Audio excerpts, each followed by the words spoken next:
ನಮಸ್ಕಾರ ಎಲ್ಲರಿಗೂ. ನೋಡಿ, ಈ ಕಾಂಬಿನೇಷನ್ ಯಾವಾಗಲೂ ಬಂದರೂ ಕೂಡ ಬಹಳ ಜನ ಕೇಳೋರು.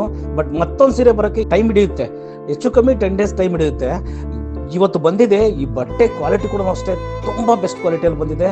ಮಂಚಿ ಸಿಲ್ಕ್ಸಲ್ಲಿ ಈ ಥರ ಕಲೆಕ್ಷನ್ಸು ಯಾವಾಗಲೂ ಬರುತ್ತೆ. ಖಂಡಿತ ಮಂಚಿ ಸಿಲ್ಕ್ಸ್ನ ಭೇಟಿ ಮಾಡಿ. ಈ ಸೀರೆ ಇವತ್ತು ಸಂಜೆ ಅಥವಾ ನಾಳೆ ಬೆಂಗಳೂರು ಅಂಗಡಿಗೆ ರೀಚ್ ಆಗುತ್ತೆ. ಖಂಡಿತ ಭೇಟಿ ಮಾಡಿ. ಈ ಥರ ಕಲೆಕ್ಷನ್ಸು ತುಂಬ ಸೀರೆಗಳನ್ನ ನೋಡ್ಬೋದು.